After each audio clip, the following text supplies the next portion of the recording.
special meeting of the Watchung Borough Board of Education on June 29, 2020 at 6 p.m. May we please stand for the Pledge of Allegiance.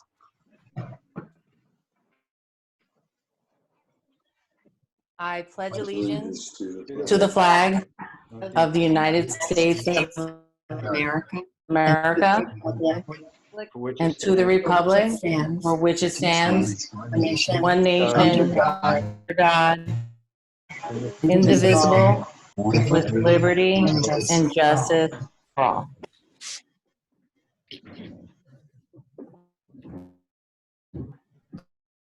Welcome to a meeting of the Board of Education of the Borough of Watchung. Please be advised that this and all meetings of the board are open to the public and media consistent with the Open Public Meetings Act, and that the advance notice required therein has been provided. This is a regular meeting of the Board of Education of the Borough of Watchung at which formal action may be taken. This meeting is being conducted remotely using communication technology. Instructions for joining the meeting and participating in public comments have been posted on the district website and sent to the Watchung Borough and the Watchung Public Library, as well as to the school community through an email blast. The public will have an opportunity to be heard as shown on the agenda at points in the meeting provided for the public to address the board. Recording or photographing other than for private personal use requires the consent of parents/guardians whose children may be included in the image. Can we have a roll call, please? Mr. Barbella? Here. Mr. Buccarelli? Here. Mrs. Harvey? Here. Mrs. Ingracia? Here. Mr. Kraft? Here. Mr. Mattiassi? Mrs. Morales? Here. Mrs. O'Donnell? Yes, here. Mrs. Scharf? Here. We have 8 present. Can I have a motion to go into executive session? So move. Gail. Second. Second. All in favor say aye. Aye. Any opposed? Mr. Pepe, can you please read what will be discussed in the closed session? Whereas the Open Public Meetings Act, NJSA 10:4-11, permits the Board of Education to meet in closed session to discuss certain matters.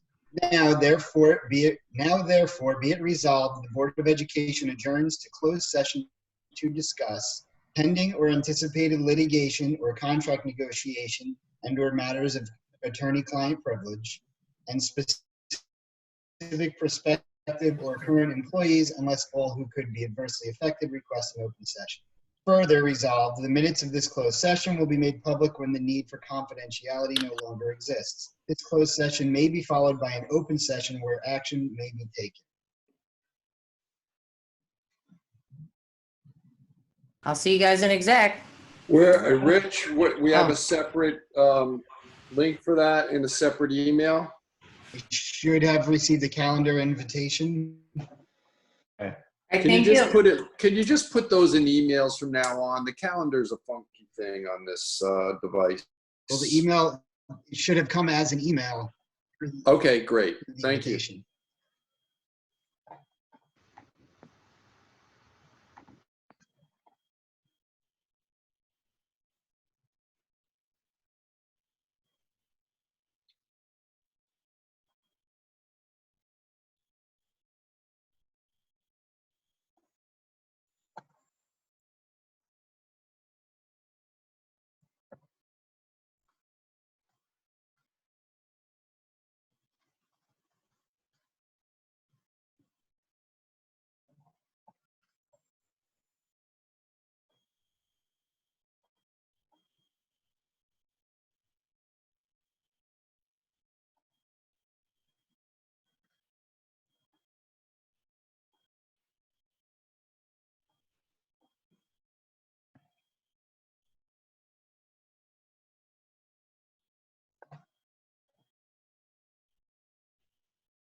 How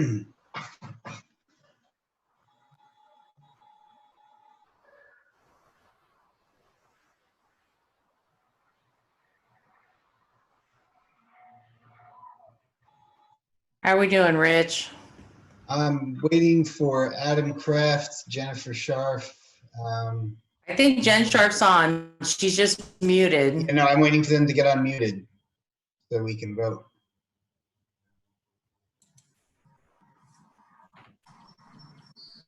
All right, we're getting there.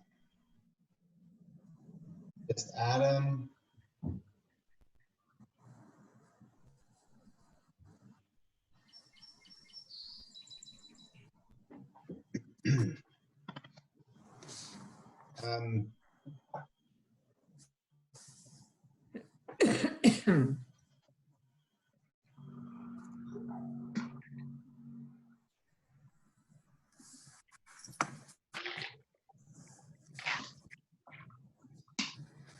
Adam, if you can hear us, you need to accept the unmuting.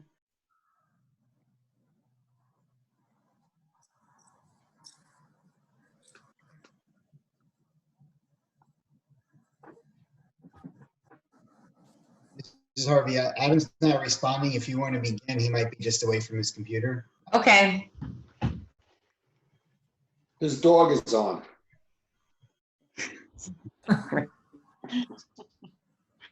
Can I have a motion to come out of executive session? So moved, Gail. A second? Second, Jen. All in favor, say aye. Aye. Aye. Any opposed? No. Okay, so this is the board member equity training by Gwen Thornton, our New Jersey School Board Association representative. Gwen, thank you for My coming pleasure. this evening, and I'll leave Okay, it there's to an you. American flag up. Did you all need to? Yeah, Manny, you can put up Gwen's presentation now. There we Thank go. you. There we go. Although it's almost the 4th of July, so that's not a bad thing. So I'm here this evening to talk about equity, and we entitle it Equity in Achievement because providing equity really does speak to student achievement, and that's why we have entitled that. So if you go to the next slide, oftentimes board members and folks out in the public say, well, what's the difference? What is equity? And what does that mean in terms of a school system? You can go to the next slide. So the Council of Chiefs State Officers, which are all of the commissioners of education across the country, have determined that it means that every student has access to the resources and the rigor they need at a given point in time across race, gender, ethnicity, language, disability, sexual orientation, family background, and/or family income. Next slide. National School Board's definition differs slightly, but is very similar.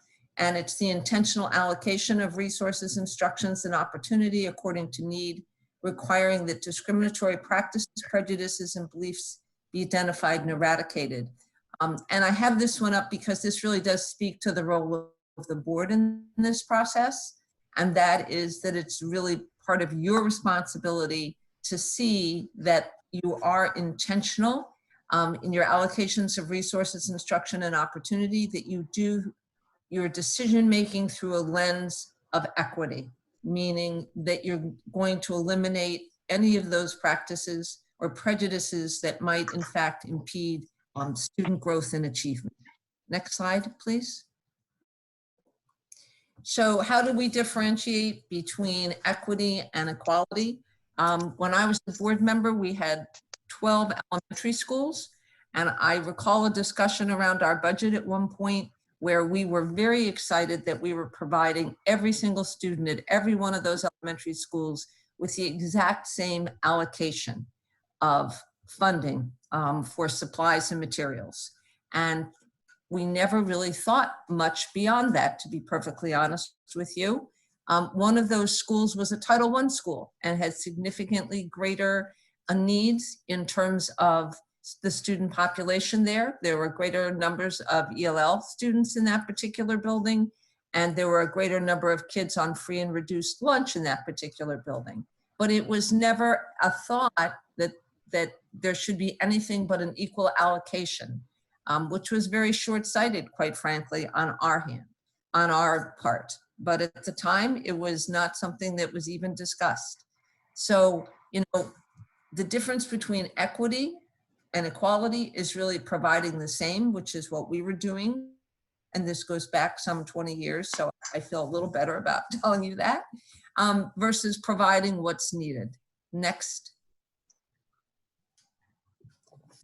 So here's a pictorial representation of equality. Next. And here is a slide that provides equity. So kids have varying needs, and what you need to do is to respond to those varying needs. And really, equality still leaves some people behind because, they all have the same size stool, but they all can't see over the fence because all students come to us from different perspectives, different viewpoints, different homes, different experiences. So it's really up to us to provide them what they need so that they can all watch the baseball game or all participate in the educational program fully and have, for example, full access to the total curriculum that your district can provide. Next. Here's another one. Again, much the same thought, but again, just picking apples. Equality doesn't equal equity. Without that, you're not really meeting the needs of all students. Next. This actually is a pictorial representation that was done by the Robert Wood Johnson Foundation.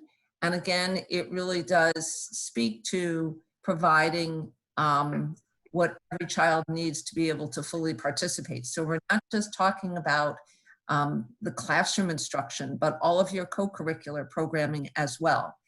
Every aspect of the educational system needs to be looked at in terms, again, that lens of equity. Are we providing opportunities for all students to be able to fully participate in the curriculum, which is why I've included this slide, because this is clearly not in a classroom, but it's important to students to be able to have access to all aspects of the educational life. Next.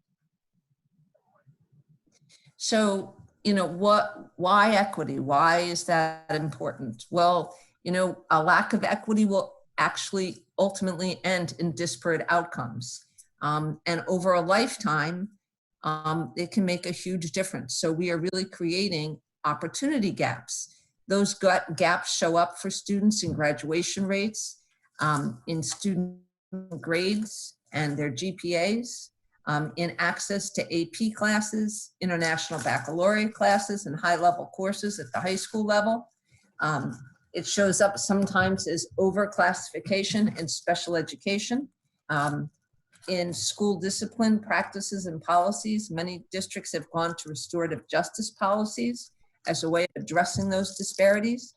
It shows up in disparate outcomes around college readiness and success, college persistence and success, not just does a student get admitted, but does he or she have the ability to persist, overcome whatever challenges there may be. And then participation in co-curricular activities and sports and many other areas of education life. So really, it's that lack of equity that can create disparate outcomes that might not be apparent today in your K-8 district, but ultimately down the road may show up at the high school level. So the more equitable opportunities you can provide now, the more likely that these kind of disparate outcomes won't persist. Next. Please, thank you. So one of the problems is that in many areas there is systemic inequalities that have sort of been built into the system over time that we may not think about when we're making our decisions as boards. So just, in terms of staff training and making sure that you're providing PD to your staff, especially now, for example, as we've entered this COVID age and are likely to have some form of hybrid learning for next year, and making sure that your staff have equal access to the kinds of professional development that they need based on their skill levels. What kind of gifted and talented program and program tracking exists? How do kids access those opportunities? Do all students have access to those opportunities? Your human resources, your hiring practices in terms of recruiting and retaining high quality staff that reflect the diversity of your student body. That students tend to achieve at greater heights when they are taught by folks that look like them at some point.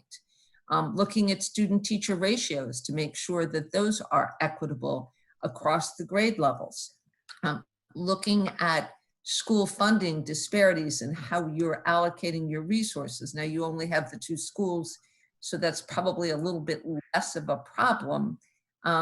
And of course, access to extracurricular and non-core subject areas, whether you're talking about access to choir, access to a band, all of those pieces that are co-curricular but go to engaging students. So the idea is that, again, as you're going through and making your budget decisions, as you're making policy decisions, as you're looking at your instructional program, as you're looking at your co-curricular opportunities, you have to have that lens of, are we providing opportunities for all students to have access?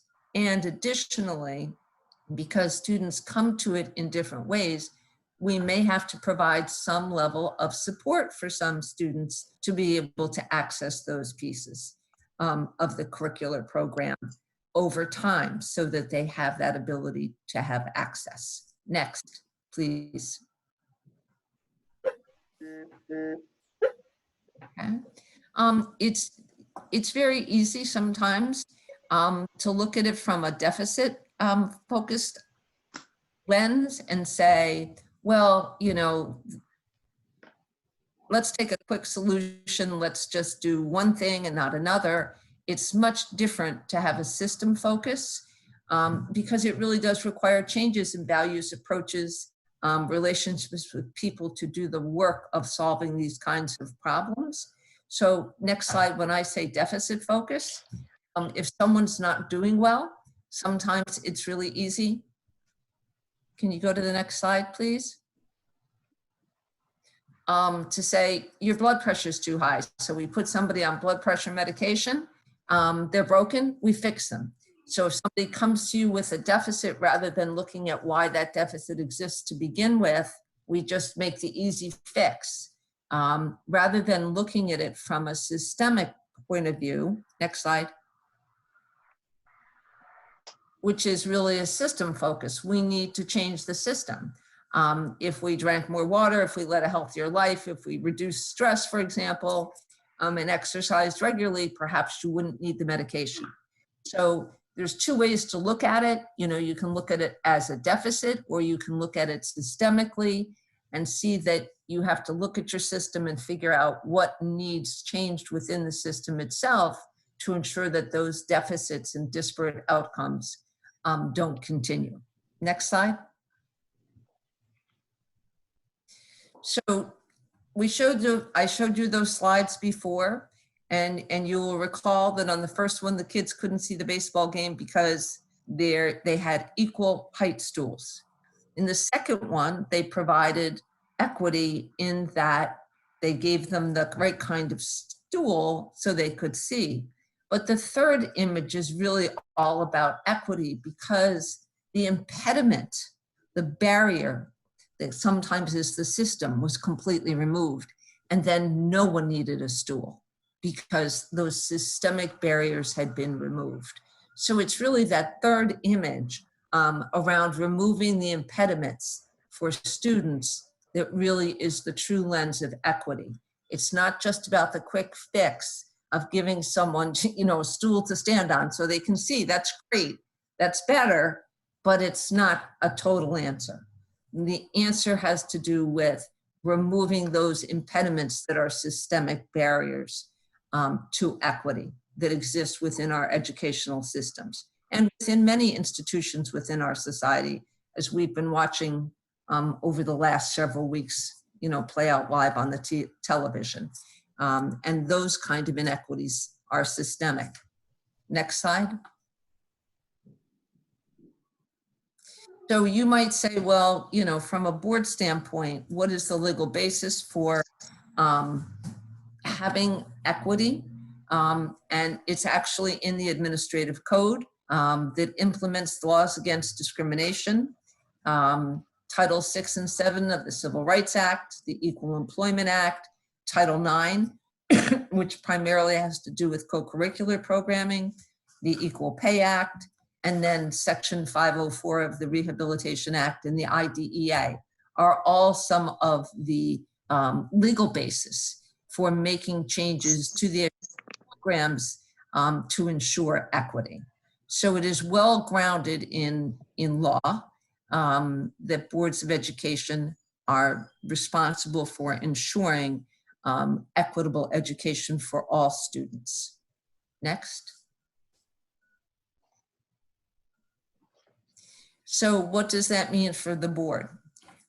It means that you have to have a set of cohesive policies, programs, and practices, equal access to opportunities for all learners, including students and teachers. This is right in the administrative code, that you have to promote educational opportunities to ensure a learning environment free from all forms of prejudice, discrimination, harassment based on race, creed, color, national origin, ancestry, age, marital status, affectional or sexual orientation, gender, religion, disability, or socioeconomic status. You're responsible, and every district must create an affirmative action team and have an affirmative action officer. That's required in the statute. Next. Slide. You're required to annually appoint a certificated staff member as that affirmative action officer. He or she is responsible for coordinating equity professional development, convenes an affirmative action team in the district for equity plan development, and handles district grievance procedures. Once every 3 years, you're responsible as a board to develop a comprehensive equity plan that corrects any kind of discriminatory or inequitable education and hiring policies, patterns, programs, and practices affecting your facilities. The last one was done June 14th of 2019, so June of last year. So it runs for another 2 years. So it ran 2019-20, it'll run through the 2021 school year. And then in 21-22, that board will be responsible in district for creating a new equity plan to address wherever you are and to continue to move the board forward toward the elimination of those perhaps institutional practices that may be impeding an equitable education for all students. Next. So the plan has to include that you have in place already PD, professional development on equality in school and classroom practices. It has to have goals, objectives, timelines, and benchmarks. It was submitted to your executive county superintendent for approval, and it has to be implemented within 60 days of that approval. Failure to do so can lead to sanctions from the DOE. And in off years, which next year will be one in 2021, and 21-22 will be the off years, you will have to approve a statement of assurance, including an annual appointment of your affirmative action officer to the DOE, because they monitor this to make sure that every district has a plan and an affirmative action officer. And your statement of assurance is the board's guarantee that in fact is indeed in place in your district. So the board does have a role to play in this. And the most important role is really around your decision-making and making those decisions through the lens of that. How do we reduce whatever institutional barriers may exist to provide greater opportunities for kids? Next. So your annual, there are required resolutions, and I've talked about most of them. You did this at reorganization, appointed your affirmative action officer. by September 1st of this year and September 1st of 2021, you will approve your annual statement of assurance that you have an equity plan in place. You have to have a resolution approving the creation of an affirmative action team, and authorization to conduct a needs assessment and develop a comprehensive equity plan. That resolution will happen again in 2022. It only happens every 3 years, but I just wanted to give you an idea of what the sequence looks like for all of you. And then you will pass a resolution authorizing the submission of the proposed comprehensive equity plan in 2022. So you have a plan in place already that is for equity in your district, but you will be before September approving your statement of assurance that you are following that equity plan. Next. So, how can the board support and champion equity for all students? Making a clear commitment to school culture that embraces access, opportunity, and inclusion and support is critically important. Increasing focus around students' strengths and assets versus their deficits. What are the supports that we can provide as a district to raise every child, to provide them with the ability to access every aspect of the curriculum. A rising tide raises all ships. So the better that we do in terms of providing those supports and opportunities helps the entire district. So expanding your knowledge and understanding of what the disparate outcomes are and what are the opportunity gaps that create them, you can work to fill those. And again, using a lens of equity in all of the decision-making that you do so that, every item on your agenda really that you take action on is viewed in, an equity lens. Does this provide more? Next slide, please. So making sure that everything you do supports that. Adopting, supporting, and implementing an equity-based vision, mission, goals, and policies to provide a framework for the district. Dismantling policies, looking at your policies and seeing which ones support disparities that are in your current policy manual that you may not have looked at through that equity lens that may still exist. So, for your policy committee to look at your policies and see, do we have policies that provide impediments? So the full range of opportunities for all students is something that the board should look at. Next. In maintaining effective communications and relationships with your superintendent and holding the superintendent accountable for student achievement and making sure that those supports are there for all students to be able to reach their potential. Next. Allocating all resources equitably, looking at that from a facility standpoint, a staffing standpoint, from equipment, from technology, field trips. One of the pieces to the COVID-19, you may have seen it, the number publicized, but there were some 89,000 students statewide that had no access to technology from March until the end of the school year. So that, created a huge set of disparate outcomes for those kids that did not have access to technology that many students had. And so, that creates an opportunity gap because those kids then are that much further behind.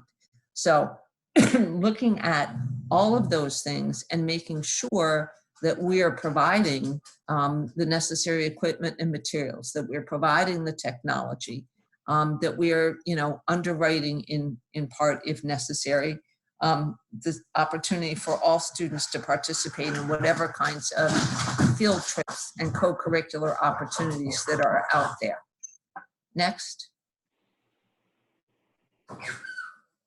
Utilizing data while looking at the academic performance, but not just an academic performance, looking at that data in terms of attendance, graduation rates, co-curricular participation, access to guidance and special services so that, students are encouraged and supported as they go to challenge themselves to take more rigorous courses, so that they might, stretch to take Algebra 1 in 8th grade, or geometry in 8th grade, to make sure that all students have access to that opportunity. Ensuring that every teacher is taught, every classroom, every teacher is well prepared and high quality, and that every school is led by a high quality principal. We know that the greatest impact on student achievement is the quality of instruction. And so making sure that all students have access to high quality staff who can really work with them to move them forward is critically important. And that's something that the board can, again, look at moving forward. Next. With your community, educating and engaging them into a system of urgency to do whatever it takes to see that every child succeeds, not just my child, but all children. And really strategically engaging families, residents, businesses, elected officials to increase the effectiveness of collaborative efforts to support the academic and social success of all students. That's critically important to make sure that you have that support for all students and not just one group of students over another. Next. Demonstrating leadership, courage, and the will to govern on behalf of the entire community, modeling high standards.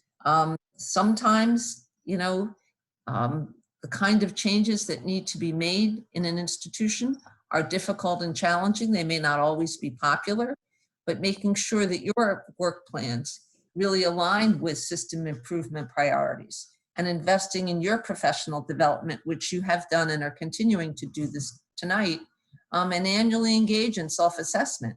How are we doing as a board in supporting this effort? Because it is sometimes challenging to be able to make the changes that you really may need to make within your school district to change. Next. Expect some opposition. Again, people support this until sometimes when it moves their cheese. Change is difficult and it's not always embraced by everyone. Understand that, this is a process. It's not a program. It's not an initiative. It is mindset. It is lens by which you make decisions. It is an understanding that, again, a rising tide raises all ships, that providing all children with the same opportunities to participate fully is something that's critically important. So it will take time to make some of these changes. And as some of you know, change in education is more evolution than revolution. And sometimes that's very frustrating for board members. But I think routinely asking two questions as you make your decisions: who will benefit from this decision? And will this decision open or close doors of opportunities for kids? And I think when you look at your decision-making from that perspective, who will benefit this? Will this benefit all children? Will this open or close doors of opportunity? Really will help you in making the very best decisions that you can for all students. Because I know that's why you're there. That's why you're board members, because you care about all children in your community. So really looking at your system and seeing what's working well, what's available, and then perhaps where are those places where, the system may be operating in a way that creates disparate outcomes that you can change by changing your policies, by changing the way you may budget or allocate funding, for example. And again, you have to be courageous. Change is not easy. It's not always embraced by everyone, but that's not a reason not to move forward when it benefits children, when it opens doors of opportunity for kids. So next slide. You can't mandate a transformation, but you can begin acting in ways that transform the thinking of the educational community and providing learning environments that will transform kids' lives. And so you won't see those same kind of outcomes that you may be seeing now. So this was really just intended as a brief overview of what equity looks like, what your role as a board is in terms of the state's expectations for having a plan in place, but more importantly, just to help you get thinking about how do we foster equity across the district? How do we look at what we're doing? What are some of the ways that we as a board can begin to make those kinds of changes that will improve opportunities for all students? Questions that I can answer for you.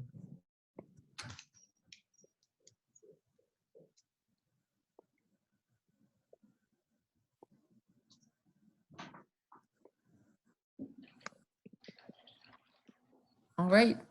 Well, thank you. As always, it is a pleasure to see all of you again. I wish all of you a very happy, healthy, safe, and I mean healthy in a big way, summer. Please stay safe. If there's anything I can do to assist you, please do not hesitate to reach out. And I look forward to seeing you all soon in person rather than on Zoom. And hopefully that'll be sooner rather than later. When is this presentation available on the NJSBA website, or are you able to send us a version of this, or? It is not there yet, but we should be posting it shortly. Okay. Okay. So we can look for it there if any Yes. board members need to go back and reference anything. Yes. And I guess obviously this, the video recording of our meeting anyway, but Yes, absolutely. okay. Very Thank you. nice presentation, Gwen. Thank you. Thanks, Gwen. You're welcome, Jen. Thank you. Dory. Thank you, everyone. Have a good evening. Thank you, Gwen. Thank you. Good summer. You All right. Bye. too. Okay, now we move on to board member comments. Are there any board members with comments? I have a comment, Dory. So, is it okay to proceed? Sure, go for it.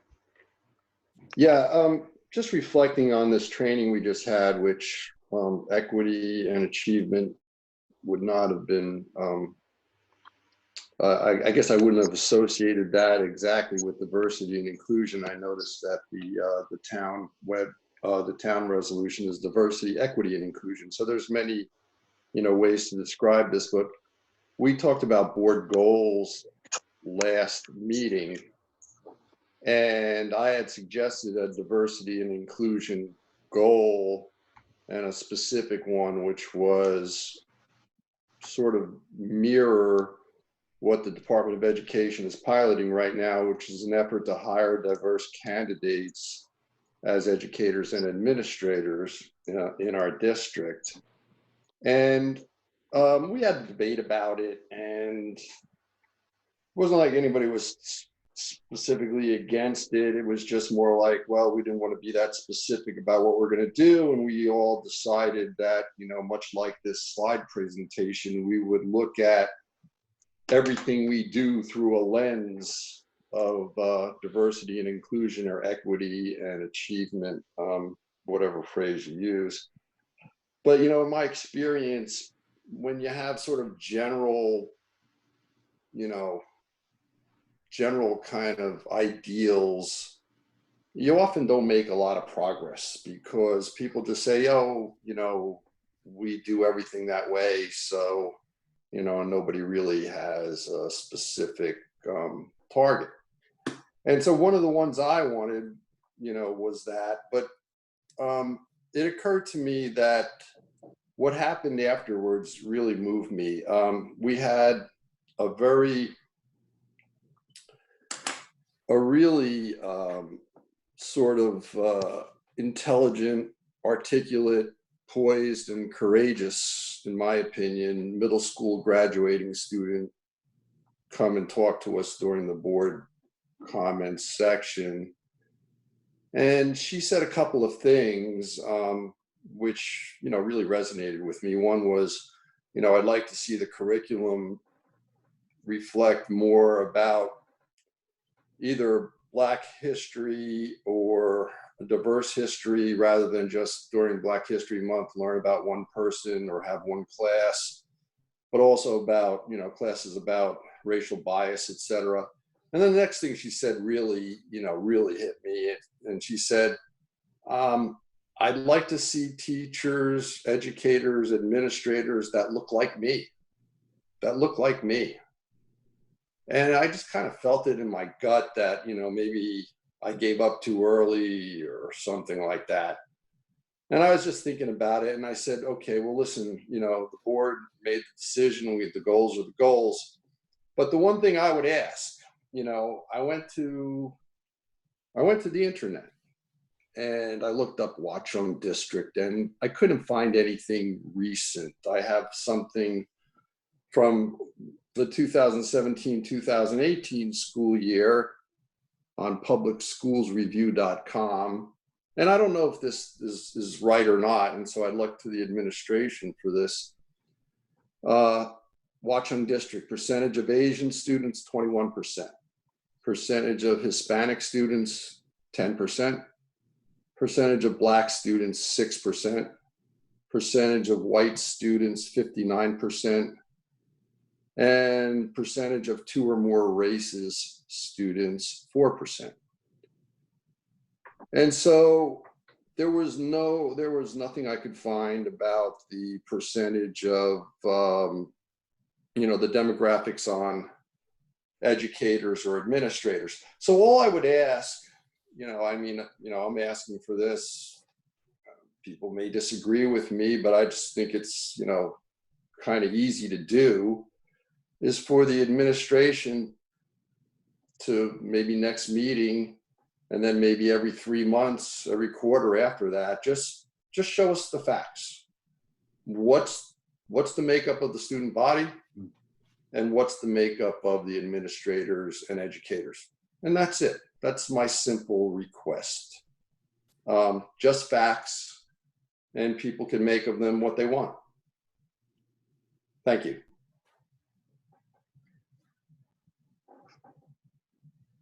Any other comments? Rich, thank you for saying that. I feel similarly, and just being part of the committees that I'm on, I'm going to keep an open dialogue with the administration while we're meeting. I talk a lot about wanting to see how we're going to measure the goals. And yeah, so we put diversity, equity, and inclusion across all of the goals. And I think it's up to us and the administration to actually do it, and up to us to hold them accountable and be able to measure it. I'm open to any other suggestions on how to do so. I love, simple, easy, right? And build on from there, start somewhere. So any other suggestions people on the board, people in the administration, people in the public have, I'm all for it.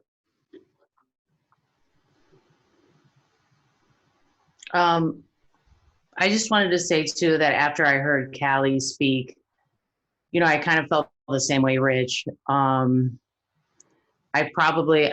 obviously don't have as much experience in what you do.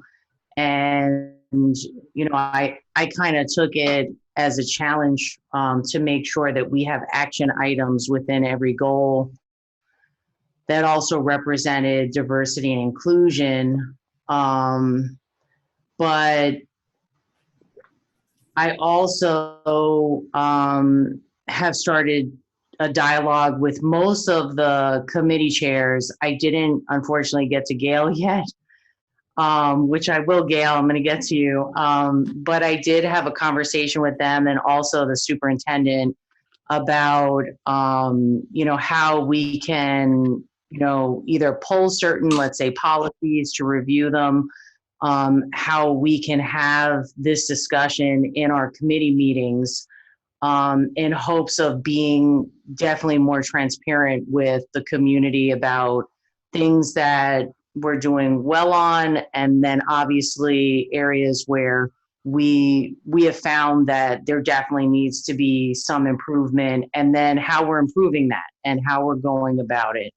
But I think that, you know, even within our committees, creating those goals and, you know, actionable items and timelines and whatnot is extremely important for us to be able to understand if we're actually making a difference and we're actually addressing issues, or because I agree with you. I feel it's easy for us just to kind of say this and then we never visit it again.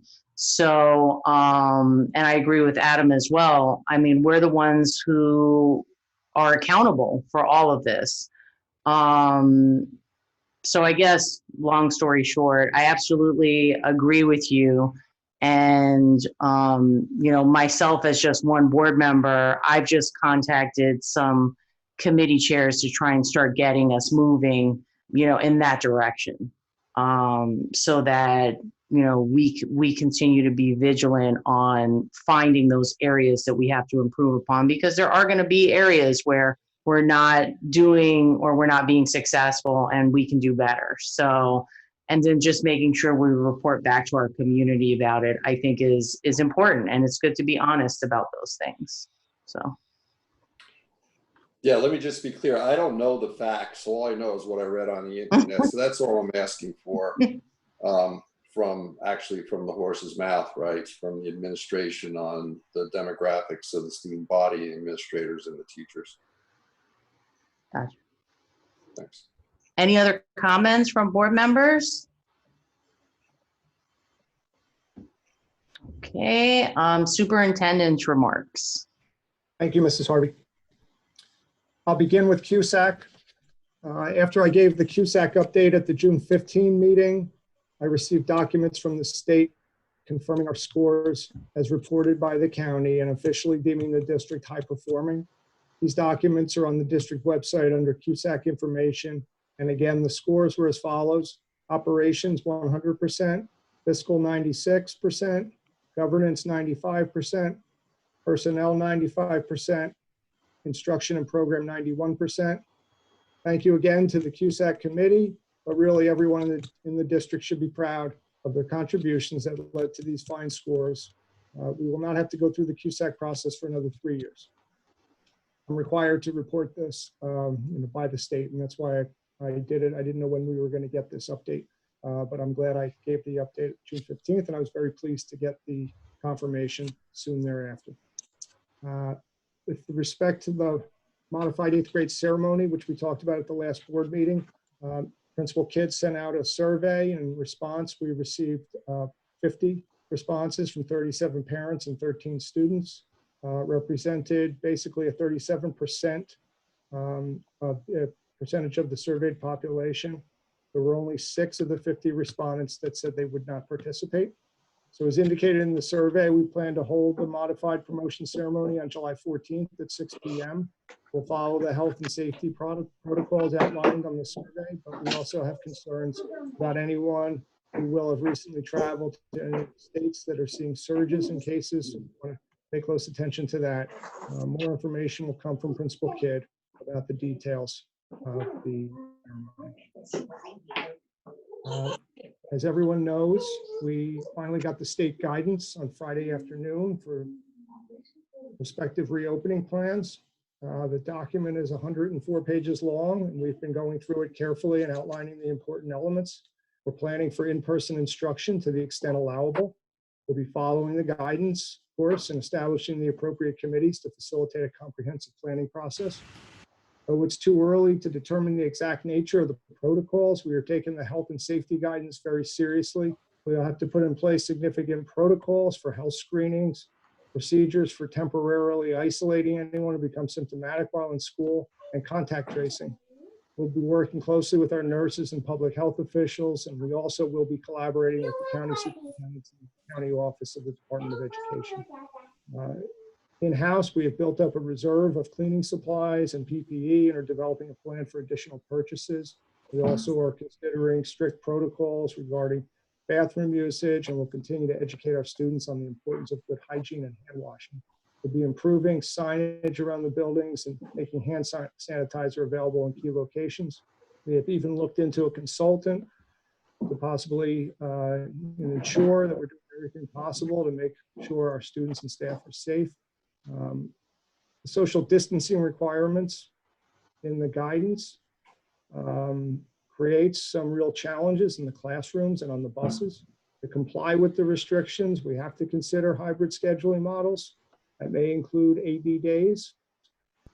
The idea is to reduce the number of students in school on any given day, but we have to find the right balance with that and with supplementing distance learning on the days when students are not in school.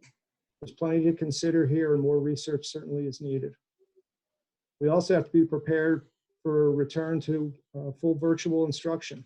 State guidance acknowledges that based on current health data, some form of in-person instruction is feasible, but if the data changes over the next few months, we have to be prepared for a return to remote instruction. So we're looking at ways to improve the distance learning experience for students, faculty, and families, examining what we learned from the last 3 months and determining a path forward based on data collected.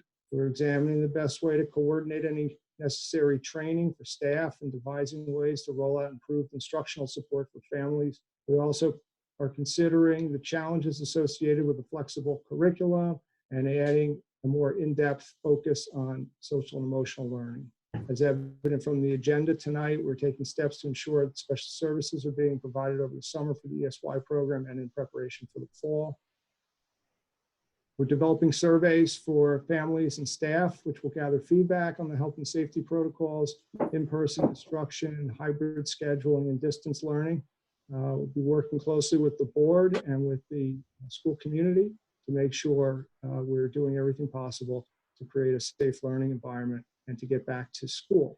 Regardless of what school looks like in September, it's important to remember that this is an opportunity to reshape and transform learning, bring it fully into the 21st century, and I look forward to that challenge. There are plenty of additional considerations, and we'll keep the public informed. Thank you for your attention. George, I would also like to just open it up for board members if they have any questions or whatnot for us to discuss the school opening preparations. I know some board members have raised some questions, and I think this is a great time for them to have a discussion with you. So if anyone has any questions for George or George, it's more just like a thought bubble out of my head. After reading that document as a parent, as an educator, and as a board member too, but I found the busing section to be particularly, we all knew before that document came out that busing would be an issue. But I mean, if I recall correctly, typically a bus seats 54 children. With that document, they're talking about like 11 children per bus. Am I correct?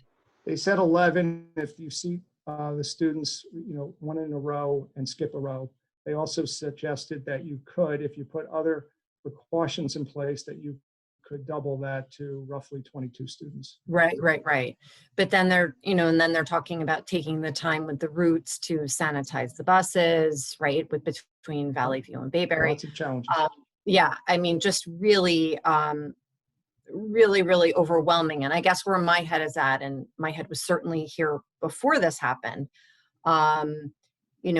with regards to the buildings, I think that we may, and the document refers to this, we may have more students, more families who opt to allow their children to either walk to school, the older children at Valley View to walk to school, unattended, most likely because they're older. Bayberry attended, but I think that that's definitely, something that I think we need to look back again with the town, that we need proper signage, whether it's coming from the county or the town. That's not really my area of expertise, but crossing guards, like up in New Providence, if anyone's familiar, a lot of their strange corners and crossings, they have the orange flags kind of hanging in the crosswalk signs. Just, I don't know. I mean, I just think the busing thing is, it's monumental.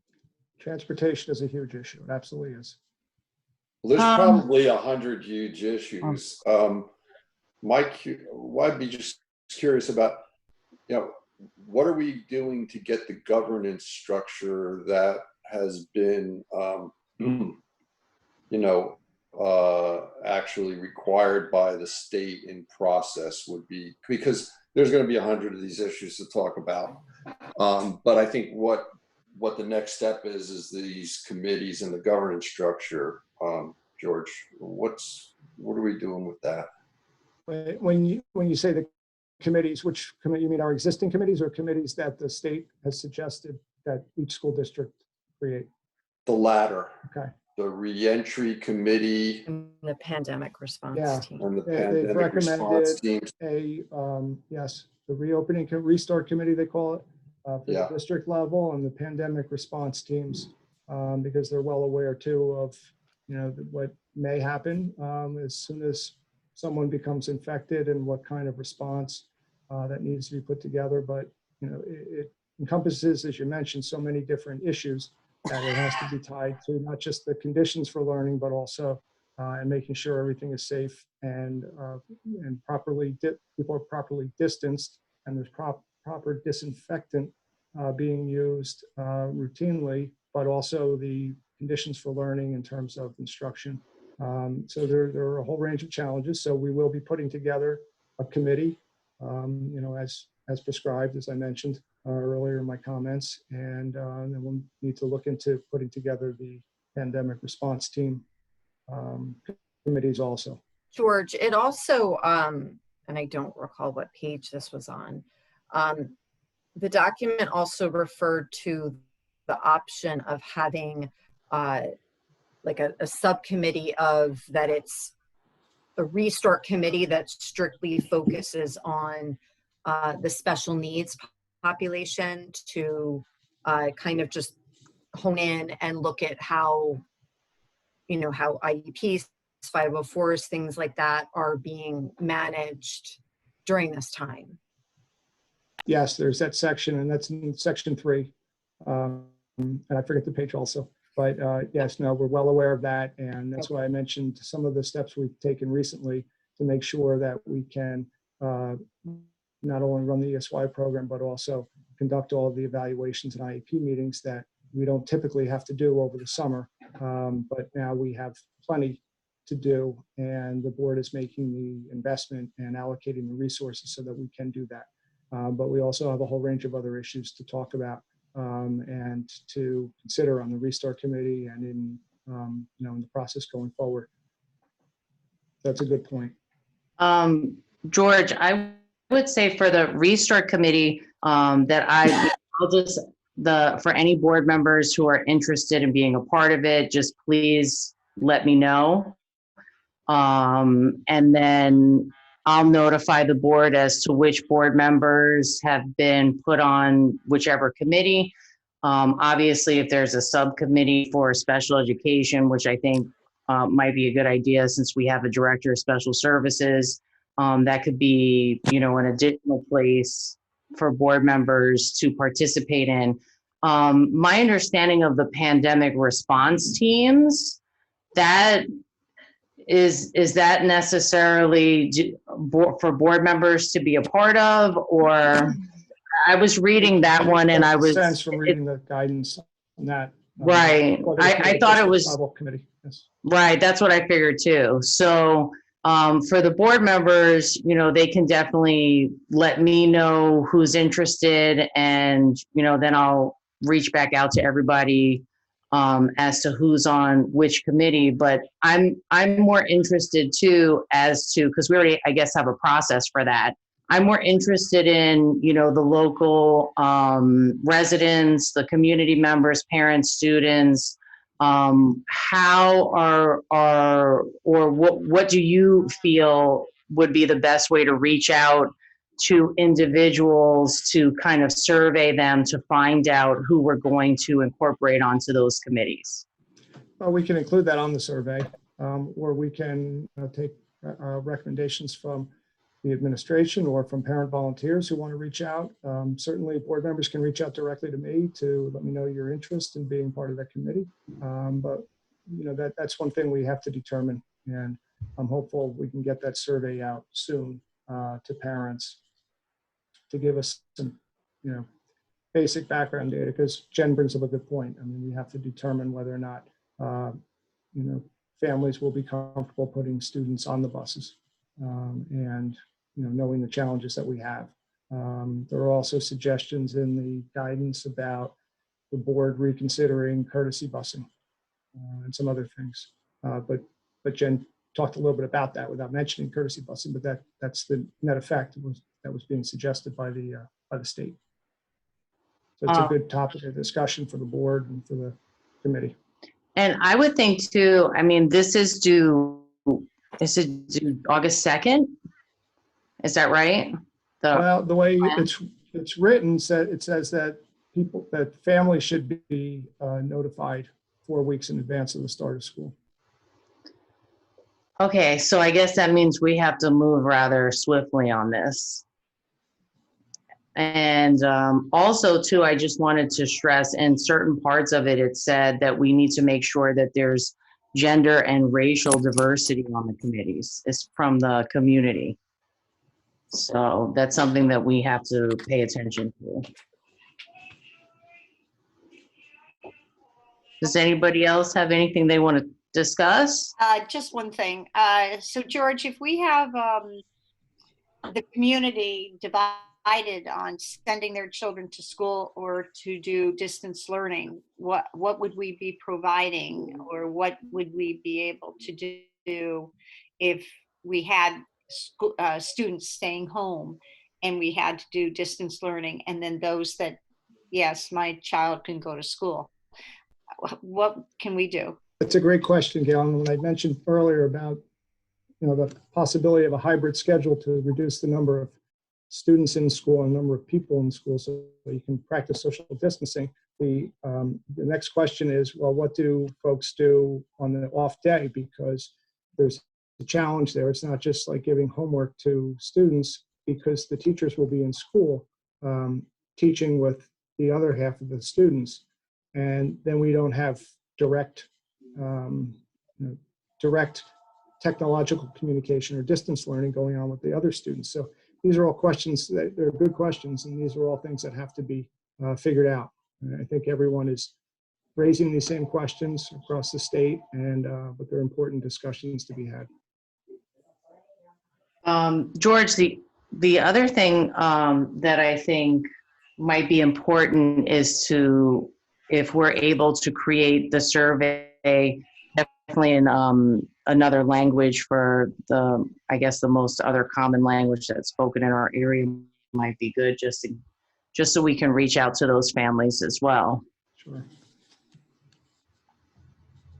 Sure. No, and I thought about that when I was talking with reviewing Gwen's PowerPoint earlier today. It's a good point. Anyone else have any other questions or suggestions? I mean, in a perfect world, the document talks about that too, dependent upon the skill level, right, of your support staff to the head teachers. In a perfect world, if they had the skill set, you could leverage them to run the distance learning model for those students that are, home, on their off days, the days that they're not, receiving live instruction.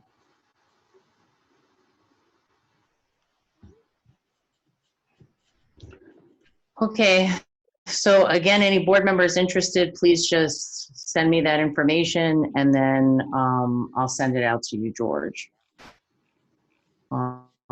If there's no other comments or discussion, I'll move on to the comments from the public. Not hearing anything.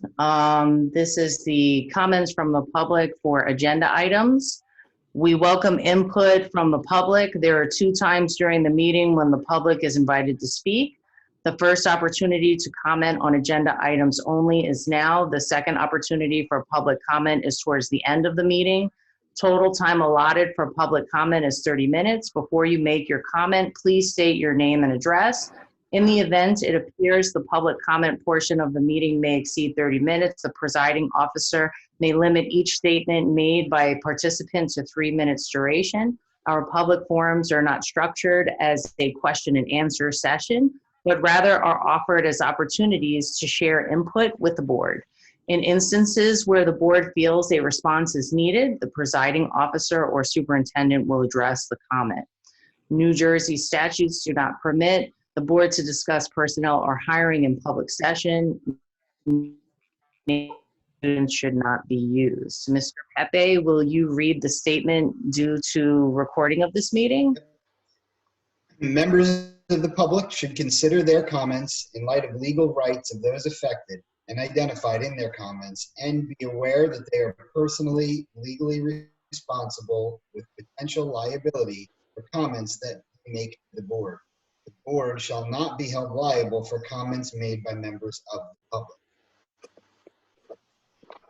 Okay, it's open to any comments. Please make sure that you have your hand raised so that Mr. Pepe can see you.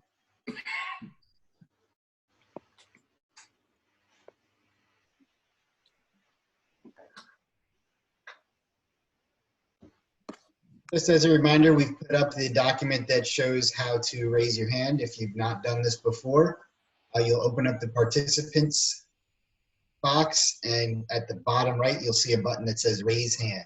When we see your little blue hand raised, then I will instruct our technology specialist to unmute your microphone.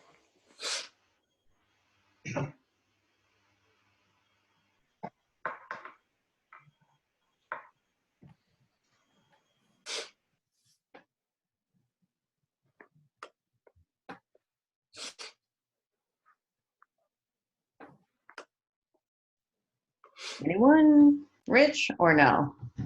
I'm not seeing any hands being raised at this time. Okay, so I'm going to move on to action items. Jen, can you please move it administrative items? Yes. I move A1, approval of date for 8th grade promotion ceremony. Is there a second?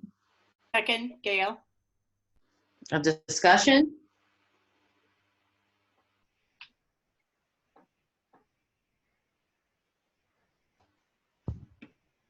Roll call, please. Mr. Barbella, Yes. Mr. Buccarelli, Yes. Mrs. Ingracia, Yes.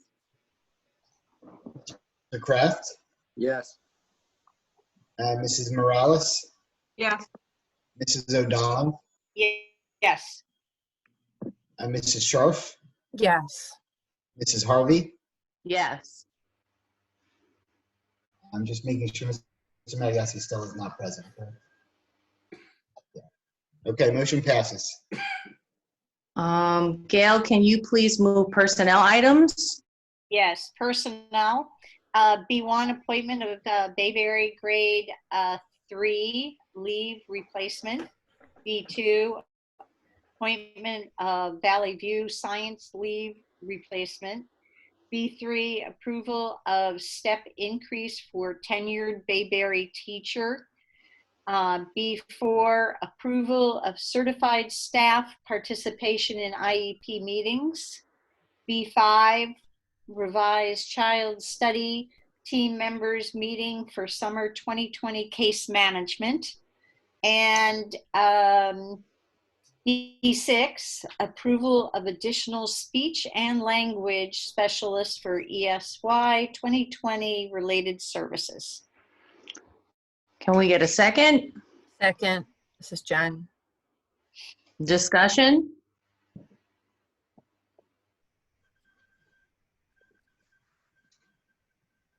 Roll call, please.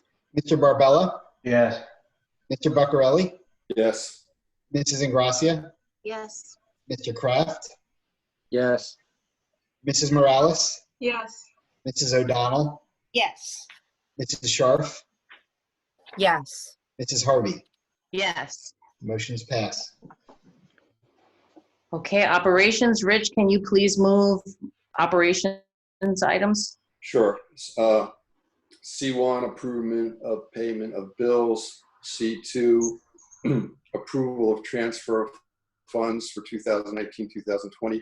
C3, acceptance of change order. C4, approval of professional services contract. Can we have a second? Second, Gail. Any discussion?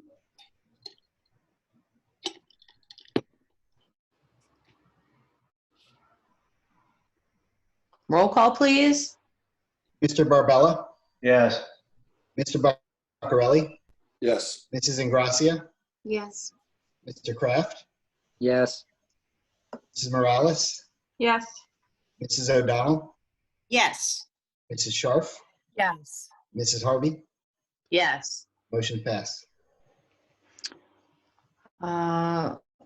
Okay, we're going to go to board business. Does anyone have any other business to discuss?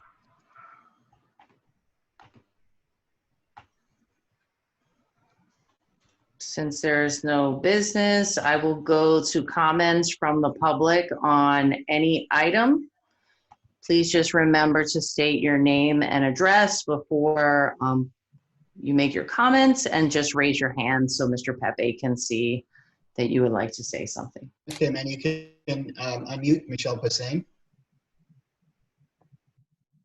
Welcome, Michelle. Hello, Michelle Posehn, 151 Johnston Drive Extension. On behalf of the CPAG, I would like to address the topic of the restraint policy brought forth on the last agenda.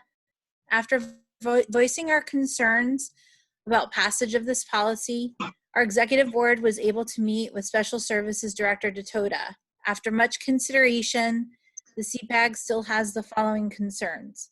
One, there is no legal reason to change our current policy. The guidance set forth in July 2018 by the Office of Special Education Policy and Procedure clearly states that a district may choose not to use restraint or seclusion of students with disabilities, and that a school district which prohibits these actions only need consider what alternatives can be employed to address dangerous behavior. Two, specific to the alternatives that can be employed to address dangerous behavior, currently no staff members have been trained in de-escalation techniques. According to Mrs. Detoda, we are a district that has never been trained in de-escalation techniques.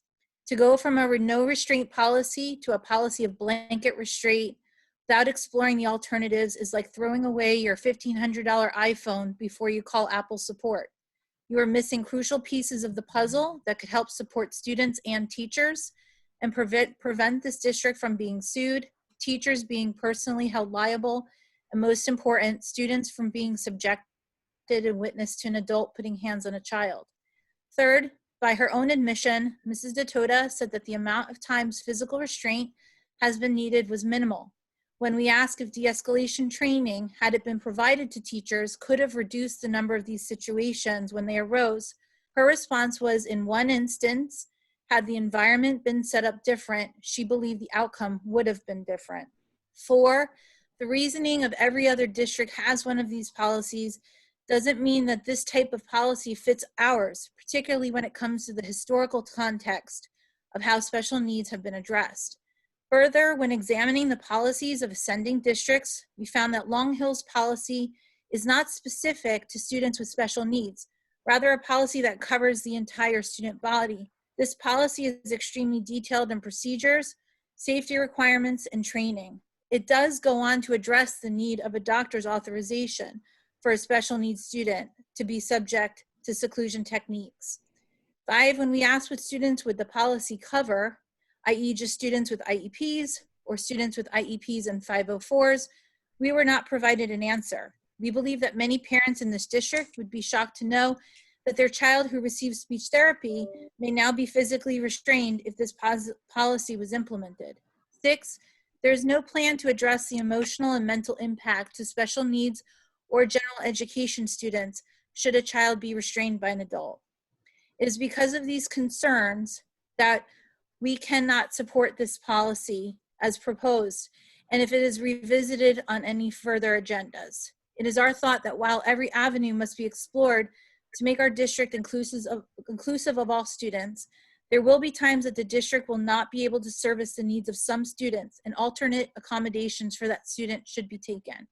We would not expect our students and teachers to be subject to continual patterns of physical behavior by 1 or 2 children, and feel that with a combination of de-escalation training, better support for the teachers, and more individualized attention to the student's specific behavior, this policy does not need to be the blanket statement it is.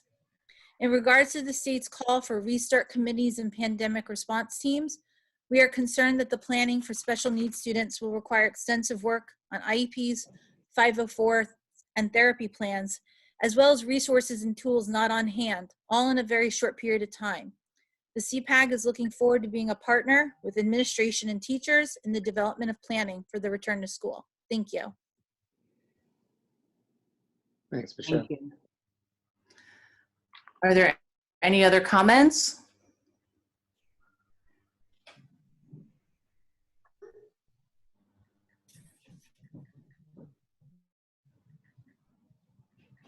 I am not seeing any. It's a last call. If anyone else would like to speak, please raise your hand at this time.